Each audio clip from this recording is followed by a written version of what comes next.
one last thing here that is, I thought, well, not under the radar, but, no deal with OPEC, right? I mean, so, supply tighter, oil prices rose a little bit on this news. I don't know. What would you take on it? Well, it's bullish for oil in a sense. So you have the ESG movement, environmental social governance. You have that headwind, and that's going to cause and call for lower drilling in the U.S. So that's a huge deal because you could see production decline. Now, with prices elevated, you're going to have an incentive to keep doing that, and the argument and the push-pull and the tug-of-war behind what's healthy for the environment and what's not is going to continue on. If OPEC, so the UAE came out today, I believe it was today, and said they're either willing, I don't know if they said they're going to pump more, but they're willing or they need to pump more. If OPEC dissolves and it's a price war, that's going to be bearish for the price of oil, which would be good for consumers. But if you just start having everybody pump as much as they can to take advantage of high prices, you're going to flood the market, and then that could cause oil prices to drop. That'd be great. So again, it's a wait and see thing. I'm still bullish on it. I think they all come together. You have to wait and see what production comes out. It's always hard to take these guys at face value as well, because they can say they're cutting back, and then when they have to release production, or journalists do their job and dig into the details. But you notice oil has popped the last couple of days on the no news thing, or no agreement with OPEC, and then it's kind of sold off. So I still think it's bullish. I think they'll come together and basically continue the cartel. But if not, that'd be great in the short term for consumers. And I'm still bullish on energy names. Absolutely. I mean, you're going to see prices go higher, and yes, the environment's ripe for that, especially with ESG. But I have to tell you something. There's a company called Petroleum. I'm very familiar with this because I recommended it in a previous newsletter and worked for another company. It did pretty well. And this is one of the companies I visited with Cactus Schroeder in the Permian Basin, because they had operations in over 100,000 acres, I believe, in two of the counties, Glasscock and Regan counties. And I really studied the Permian, where it wasn't all Permian, where drilling is low cost and is amazing. It was like 4 or 5 counties, 6 counties. Now it's expanded a little bit more. You got to drill a little bit deeper. But I really got a good understanding of this because I actually went there, right? Boots on the ground.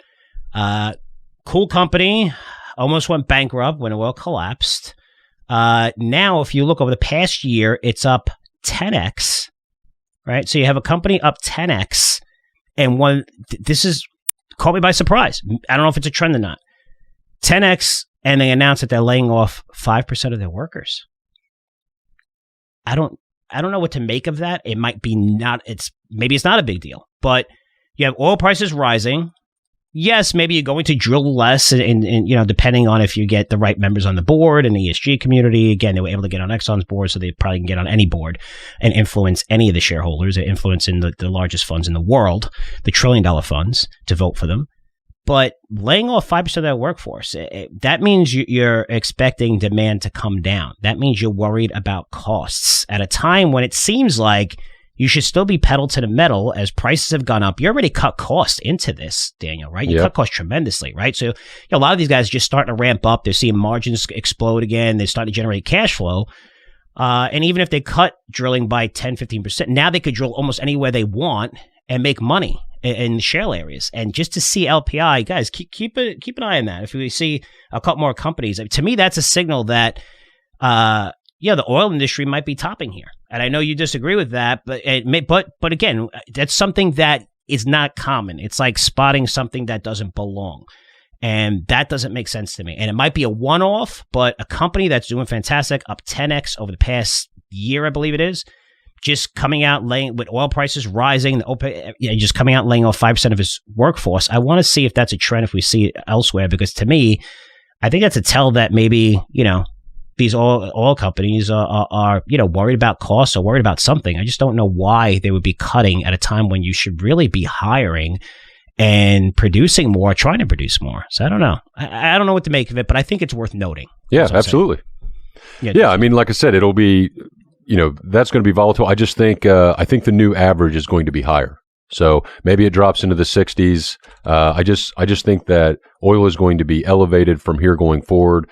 Just kind of like the inflation statistics. Once you start looking year over year, it's not moving too much, but it's going to be higher on average than it was in the past. That's going to be good for oil producers. And they're just like the gold companies. They are showing discipline so far.